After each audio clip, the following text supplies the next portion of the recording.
ભરૂચના સાંસદ મનસુખ વસાવા દ્વારા પોલીસ મિલન સમારોહનું આયોજન કરાયું, જેમાં એકબીજાને રંગ લગાવી હોળીના પર્વની ઉજવણી કરવામાં આવી, એકબીજાને શુભેચ્છા પાઠવવામાં આવી। આ પ્રસંગે ભરૂચના ધારાસભ્ય રમેશ મિસ્ત્રી, ભરૂચ જિલ્લા ભાજપના નવનિયુક્ત પ્રમુખ પ્રકાશ મોદી, જિલ્લા પંચાયતની બાંધકામ સમિતિના ચેરમેન ધર્મેશ મિસ્ત્રી સહિતના ભાજપના આગેવાનો અને કાર્યકર્તાઓ ઉપસ્થિત રહ્યા।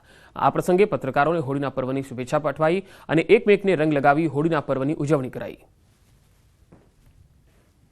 હોળીની શુભેચ્છા આપણને પાઠવી। મારા તરફથી પણ દર વર્ષની જેમ આ વર્ષે હોળી ધૂળેટીની ખૂબ ખૂબ શુભેચ્છા પાઠવું છું। હોળી ધૂળેટીના પર્વમાંથી એક પ્રેરણા પણ આપણે લઈ શકાય। માનવ જીવન સાથે દરેક તહેવારો એના પાછળ કંઈક ને કંઈક પ્રેરણા લેવાનો હોઈ શકે છે। આ એક આસુરી શક્તિમાંથી दैवी शक्तिनो विजयनो पण आ पर्व छे। રાજકોટમાં રાજકુમાર જાટના શંકાસ્પદ મોત મામલે શહેર નોર્થ ડિવિઝનના એસપી રાજેશ બારિયાએ નિવેદન આપ્યું। એસપીએ જણાવ્યું છે કે ફોરેન્સિક પીએમના રિપોર્ટમાં મૃતકના શરીર ઉપર 42 જેટલી ઈજાના નિશાન જોવા મળ્યા। પ્રાથમિક દ્રષ્ટિએ ઈજાઓથી મોત થયું હોવાનું સામે આવ્યું। મૃતક ગોંડલ રાજકોટ હાઈવે ઉપર આવેલી ખોડિયાલ હોટલ પાસે નિર્વસ્ત્ર જોવા મળ્યો। યુવકના રોડ પર ફરવાના હચમચાવનારા દ્રશ્યો પણ સીસીટીવીમાં વાયરલ થઈ રહ્યા છે। બનાવ સમયે શંકાસ્પદ વાહનો અંગે પણ હાલ પોલીસ તપાસ કરી રહી છે અને મૃતકના શરીર ઉપર જમણા પગ અને ડાબા પગ ઉપર જે નિશાન પડી ગયા એ અકસ્માતની ઈજાના કારણે પડ્યા છે કે પછી કોઈએ માર્યો છે તેને લઈને પણ હાલ તપાસ ચાલી રહી છે। રાજસ્થાનના સુરજગઢના ધારાસભ્ય શ્રાવણકુમારે સીબીઆઈ તપાસની માંગ કરી। તપાસ દરમિયાન સાપરથી માંડીને છેક રામધામ આશ્રમ સુધી સીસીટીવી અમે ઘણા ચેક કરવામાં આવેલા। એ દરમિયાન સાપરથી રાજકોટ વચ્ચે ખોડિયાર હોટલ છે તેના સીસીટીવી ચેક કરતા મરણ જનાર છે એ વગર કપડા વગર ચાલતો દેખાઈ આવે છે અને આગળ આવતા રસૂલ ચોકની આજુબાજુ આવતા એને જે વ્યક્તિએ કપડા આપેલા કપડા પહેરાવેલા એ લોકોની પણ ઓળખ થઈ છે અને તે લોકોનું પણ નિવેદન નોંધવામાં આવેલું છે। ખેતી પર નિર્ભર સુરેન્દ્રનગરના ખેડૂત પર ફરી આફત આવી છે। વાત છે ધ્રાંગધ્રા તાલુકાના સોલડી ગામની। અહીં સીમમાં બાયોમેડિકલ વેસ્ટની ફેક્ટરી શરૂ થવા જઈ રહી છે, જેનો ગ્રામજનો ભારે વિરોધ નોંધાવી રહ્યા છે। આ ફેક્ટરીને લીધે સોલડી ગામ સહિત આસપાસના 10 થી વધુ ગામોની હજારો હેક્ટર ફળદ્રુપ જમીનને મોટું નુકસાન થઈ શકે છે। પહેલા પણ પબ્લિક હિયરિંગ સમયે અંદાજે 7000થી વધુ લોકોએ કાળા વાવટા ફરકાવીને વિરોધ કર્યો હતો, છતાં સરકારે મંજૂરી આપતા વિવાદ થયો છે। આ ફેક્ટરીમાં કોઈ મોટા નેતાનો પુત્ર ભાગીદાર હોવાનો સ્થાનિકો આક્ષેપ કરી રહ્યા છે। જો આ મેડિકલ વેસ્ટનો એનો ધુમાડો લાગે તો એ દાડમને કેટલું નુકસાની થાય એ તો સરકારને પણ ખબર છે અને ગ્રામજનોને પણ ખબર છે અને સરકારના મંત્રીઓને પણ ખબર છે। તોય પણ આ કારખાનું અમારા એક ફળદ્રુપ જમીન વચ્ચે બની રહ્યું છે। અમારો કોઈ જ વિસ્તાર એવો નથી કે આ કારખાના મોટા હોય, જીઆઈડીસી નથી, તો પણ આ એક કારખાનું અમારા ગામમાં આવી રહ્યું છે। નુકસાન થાય છે। અમારા ડાયરમના બગીચા છે, માણસોને ઢોર છે, અહીંયા 5000 જેવી તો ઢોરનું ડાકર છે અમારા અહીંયા અને ગર્ભવતી બૈરાને થાય છે નુકસાન। પારવા માટે અહીંયા કારખાનું થાય, રોજ એનો 2 ટન તો કચરો અહીંયા લાવવાના છે, તો એનું પ્રદૂષણ કેટલું થાય એનો અંદાજ આપણે વિચારી કે જ્યાં છે અહીંયા કંપનીનો માણસે વિરોધ કરીને બંધ કરી છે અને આ કારખાનું સ્થાપે મોટા મોટા માણસો છે। સીમાડે આ કારખાનું બની રહ્યું છે, બરાબર, એટલે આ કારખાનાનું ઢોરને નુકસાન આવે, ખેડૂને નુકસાન આવે, માલધારીને નુકસાન આવે, છતાં પણ લમકી નામનો રોગ આવ્યો તો ઢોરમાં, ત્યારે આ કોઈ પબ્લિક દૂધ પીવા રાજી નહોતી। તો આ પ્રદૂષણથી અમારા માલ ઢોરને નુકસાન આવે તો અમારો માલ ઢોર લઈને અમે ક્યાં જઈએ? તેથી આશરે 5 થી 7000 માણસો હતા। સોલડીથી બાજુમાં ચુલ્લી, બૈસાબગઢ, બાવરી, જીવા, આજુબાજુના પીપરા, આ દરેક ગામના લગભગ મહિલા સાથે હતા। આટલો વિરોધ કર્યો હતો, કાળા વાવટા સાથે વિરોધ કર્યો હતો, તો પણ એમને જે વિડીયો શૂટિંગ લાયા હતા એ લોકો કારખાના વાળા એ લોકોએ શૂટિંગ પબ્લિક ઉપર લીધું જ નથી। આ સખત અમે ઘણી રજૂઆત કરી તો એમને અહીંયા રાખી અને શૂટિંગ કર્યું, એ શૂટિંગ એમને રજૂ કર્યું। અમારા જાણવા મુજબ અત્યારે એવું છે કે એને મંજૂરી આપે છે। સુરેન્દ્રનગર જિલ્લાના ધ્રાંગધ્રા તાલુકાના સોલડી ગામની જે ફળદ્રુપ જમીન આવેલી છે, આ ફળદ્રુપ જમીનમાં સોલડી ગામની સીમમાં અંદાજે 10 વીઘાથી વધુ જમીનમાં દેવયોગી હેલ્થકેર પ્રાઇવેટ લિમિટેડ કરીને જે કંપની છે એના દ્વારા સોલિડ વેસ્ટ મેનેજમેન્ટ કંપનીનો જે પ્લાન્ટ સ્થાપવાની હિલચાલ શરૂ થઈ છે તેને લઈને ક્યાંક ને ક્યાંક ગ્રામજનોમાં વિરોધ જોવા મળી રહ્યો છે. ખાસ કરીને જ્યારે પ્રદૂષણ નિયંત્રણ બોર્ડ દ્વારા આ જે પ્લાન્ટ છે એ સ્થાપવા માટે થઈને જે હિયરિંગની કામગીરી કરવામાં આવી હતી ત્યારે ગ્રામજનો અને સ્થાનિક સોરડી અને આસપાસના 10 થી વધુ ગામના 7,000 થી વધુ લોકો દ્વારા વિરોધ પ્રદર્શન કરવામાં આવ્યું હોવા છતાં તેમ છતાં ક્યાંક ને ક્યાંક તંત્ર દ્વારા મીઠી અને રહેમ નજર હેઠળ આજે પ્લાન્ટના સ્થાપકો છે, પ્લાન્ટના માલિકો છે, તેને ક્યાંક ને ક્યાંક મંજૂરી આપવાની હિલચાલ ચાલી રહી છે. અને ખાસ કરીને જો આ પ્લાન્ટમાં જે છે એ મોટા રાજકીય જે નેતા છે એના પુત્ર છે ભાગીદાર હોવાની વાતને લઈને ક્યાંક ને ક્યાંક તંત્ર દ્વારા મીઠી નજર હેઠળ ગ્રામજનોનો વિરોધ હોવા છતાં તંત્ર દ્વારા આ પ્લાન્ટને ગેરકાયદેસર રીતે મંજૂરી આપવામાં આવી હોવાની હિલચાલને લઈને ગ્રામજનોમાં રોષ જોવા મળી રહ્યો છે. અને તંત્ર દ્વારા જો આ પ્લાન્ટને મંજૂરી આપવામાં આવશે તો આગામી સમયમાં સોરડી તેમજ આસપાસના 10 થી વધુ ગામના લોકો દ્વારા હિજરત કરવાની પણ ચીમકી ઉચ્ચારવામાં આવી છે. તેમ છતાં જો તંત્ર દ્વારા મંજૂરી આપવામાં આવશે તો ગ્રામજનો દ્વારા બલિદાન આપી અને સરકારને જગાડવાનો પ્રયાસ કરવામાં આવી રહ્યો છે. ત્યારે તંત્ર દ્વારા આજે ગ્રામજનો છે એમની જે રજૂઆત છે સાંભળવામાં આવશે કે ફરી એકવાર જે છે એ મીઠી નજર હેઠળ રાજકીય નેતાઓનો જે પુત્ર છે એને ફાયદો કરવા માટે તંત્ર દ્વારા જે પ્લાન્ટ છે એને મંજૂરી આપવામાં આવશે તે જોવું રહ્યું. અક્ષય જોશી, ન્યૂઝ 18 ગુજરાતી, સોરડી. સાબરકાંઠામાં યુવકને નિર્વસ્ત્ર કરી ફેરવવાના મામલે પોલીસ આખરે એક્શનમાં આવી. પોલીસના મતે ગામની પરિણીતા સાથે પ્રેમ સંબંધમાં અપહરણ બાદ યુવકને માર મારવામાં આવ્યો. પરિણીતાના સાસરિયાના લોકોએ યુવકને કોલ્ડ સ્ટોરેજમાંથી ઉપાડી જઈ અને માર મારી ગામમાં ફેરવ્યો. સમગ્ર મામલે પોલીસ દ્વારા 3 ટીમો બનાવી આરોપી શોધવા તજવીજ હાથ ધરાઈ. આ બાબતે વિડીયો સવારે સોશિયલ મીડિયામાં અને મીડિયામાં પ્રસારિત થતા જેની તપાસ સવારથી કરવામાં આવી. ભોગ બનનારને શોધી અને તેમના નિવેદનના આધારે એટ્રોસિટી એક્ટ, અપહરણ અને મારામારીનો ગુનો અમે દાખલ કરી રહ્યા છીએ. આરોપી પકડવા માટે 3 ટીમો બનાવવામાં આવી છે. રાજ્યના વધુ સમાચારો જોઈશું. હાલ રોકાઈશું એક વિરામ માટે.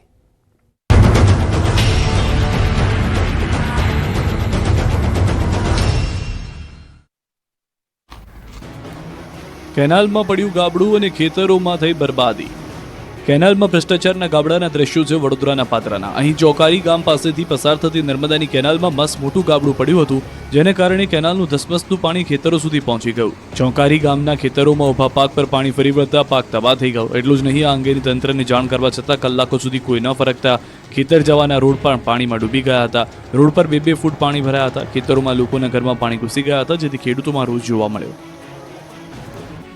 આખરી ગરમી વચ્ચે રસ્તા પર પાણી ભરાયું છે. એવું લાગે જાણે વાહન ચાલકોને ઠંડક આપવા માટે વ્યવસ્થા કરાઈ હોય, પરંતુ ખરેખર તો આ ગટરનું ગંદુ પાણી વહી રહ્યું છે. પાલનપુરમાં ગઠામણ પાટિયા નજીક ગટર ઉભરાતા હાઈવે પર જળબંબાકારની સ્થિતિ જોવા મળી. રોડ પર ગટરના પાણીની રેલમછેલ થઈ. પાણી ભરાવાને કારણે વાહન ચાલકો અટવાયા અને ટ્રાફિક જામનો સામનો કરવો પડ્યો. ગટરનું દૂષિત પાણી રોડ પર ઉભરાતા સ્થાનિકોએ તંત્ર સામે આક્રોશ ઠાલવ્યો. હાઈવે પર જાણે ચોમાસું હોય તેવો માહોલ જોવા મળ્યો. સુરતના ભટારમાં ઝાડ પડવાને કારણે જબ્બર નુકસાની થઈ. વર્ષો જૂનું તોતિંગ વૃક્ષ અચાનક જ તૂટી પડતા નીચે પાર્ક કરેલા વાહનનો કચ્છરખાંડ નીકળી ગયો. 5 થી વધુ બાઇક અને મોપેડ પર અચાનક ઝાડ પડી જતા વાહન ચાલકો અને વાહન માલિકો મોટી નુકસાની સહન કરવાનો વારો આવ્યો છે. જોખમી ઝાડનો નિકાલ ન કરાતા આ ઘટના બની છે, જેને લઈને મનપા તંત્ર સામે લોકોએ આક્રોશ ઠાલવ્યો છે. જોકે સદનસીબે ઝાડ નીચે કોઈ વ્યક્તિ ન હોવાથી જાનહાની ટળી હતી. સુરતના રત્ન કલાકારોએ પોતાના વિવિધ પડતર પ્રશ્ને હડતાલની ચીમકી ઉચ્ચારી. ત્યારબાદ હીરા ઉદ્યોગકારોએ મુખ્યમંત્રી સાથે મળી વિવિધ મામલે રજૂઆત કરી. ઉદ્યોગકારોની મુખ્યમંત્રી સાથે મુલાકાત બાદ સુરત કલેક્ટરે ડાયમંડ ઉદ્યોગકારો અને આગેવાનો સાથે એક પેજી બેઠક પણ યોજી હતી અને રજૂઆતો સાંભળી હતી. બેઠકની અંદર ડાયમંડ વર્કરને આર્થિક રીતે જે મુશ્કેલી થઈ રહી છે તે અંગેની માહિતી આપવામાં આવી. ડાયમંડ વર્કર કલ્યાણ બોર્ડની સ્થાપના કરવા માંગ કરી. કલેક્ટરની અધ્યક્ષતામાં મળેલી બેઠક સકારાત્મક રહી. આગામી 5 દિવસમાં કલેક્ટર રાજ્યના મુખ્યમંત્રીને રિપોર્ટ કરશે. કલેક્ટરના રિપોર્ટ બાદ સરકાર દ્વારા રત્ન કલાકારોના પ્રશ્નોના મુદ્દે મહત્વપૂર્ણ નિર્ણય લેવાશે. કલેક્ટરની બેઠક ડાયમંડ ઉદ્યોગના અગ્રણી ડાયમંડ વર્કર યુનિયન સાથે યોજાઈ હતી. 1.5 કલાક ચાલેલી બેઠક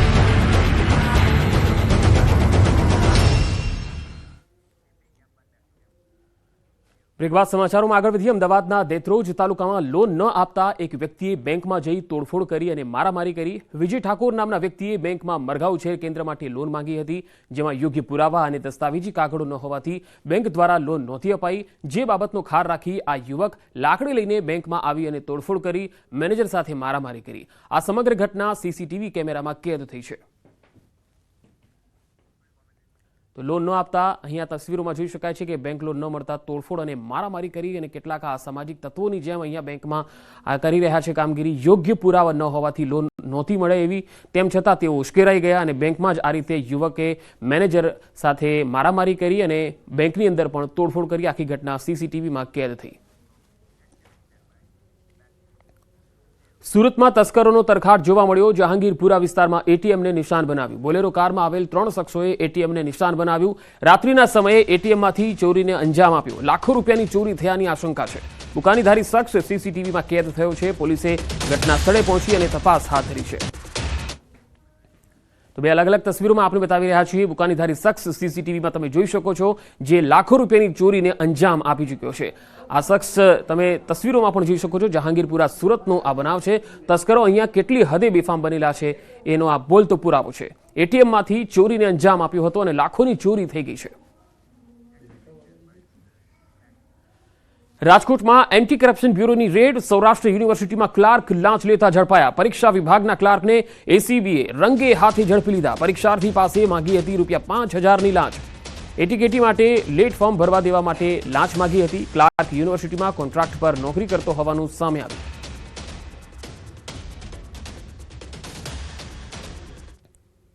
વડોદરામાં તહેવારોમાં પોલીસની ચાંપતી નજર. કાયદો અને વ્યવસ્થા જાળવવા ડ્રોન સર્વેલન્સ હાલ થઈ રહ્યું છે. શહેરના 4 દરવાજા વિસ્તારમાં પોલીસે ડ્રોન સર્વેલન્સ શરૂ કરી દીધું છે. 4 દરવાજા વિસ્તારની ગલીઓ અને ધાબા પર પોલીસ બાજ નજર રાખી રહી છે. ડ્રોન કેમેરાથી 4 દરવાજા વિસ્તારમાં પોલીસે સઘન ચેકિંગ હાથ ધર્યું છે.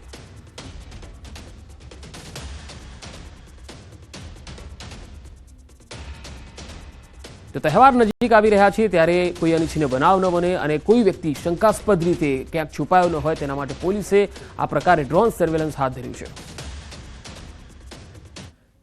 સરખેજના શાંતિપુરા વિસ્તારમાં ગોતીર્થ વિદ્યાપીઠ ખાતે વૈદિક હોળી પ્રગટાવવા માટેની તૈયારીઓ કરાઈ રહી છે.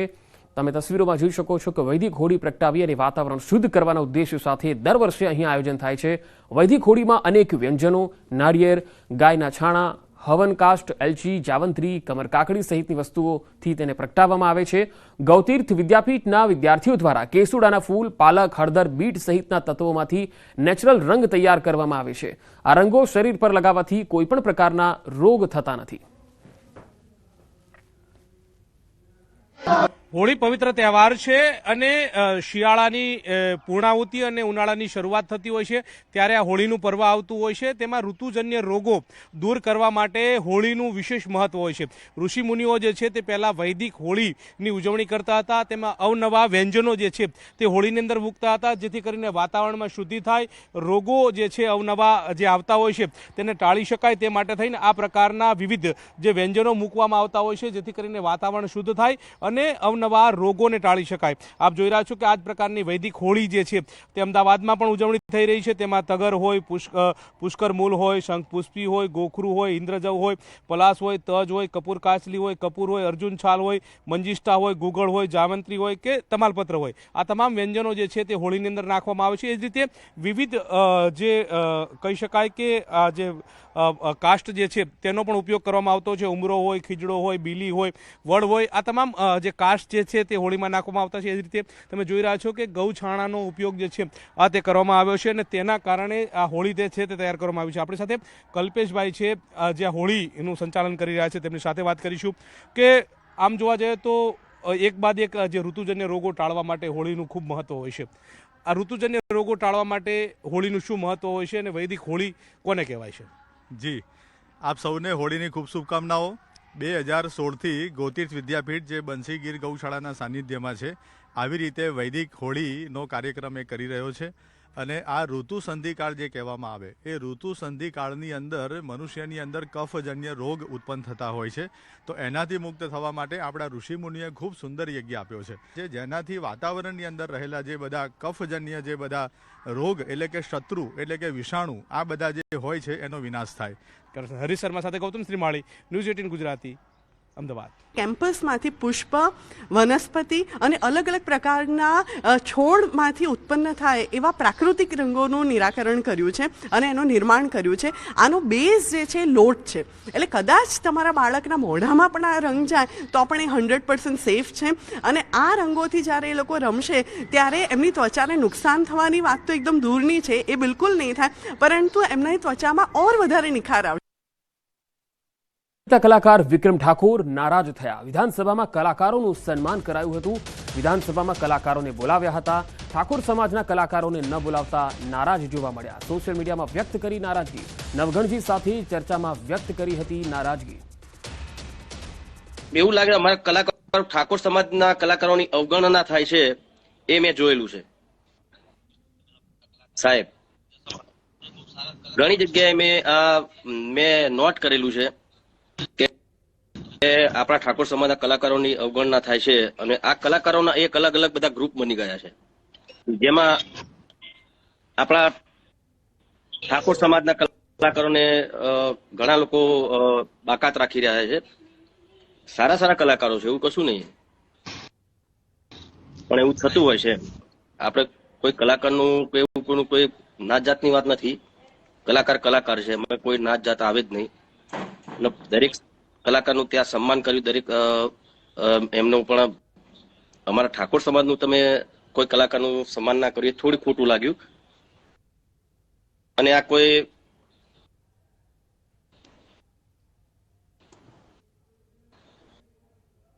બીજી રીતે કોઈ નેતા નથી, હું અભિનેતા છું અને મને એટલા માટે જ ખોટું લાગ્યું કે મારા સમાજનો કોઈ કલાકારને તમે ના બોલાવ્યા.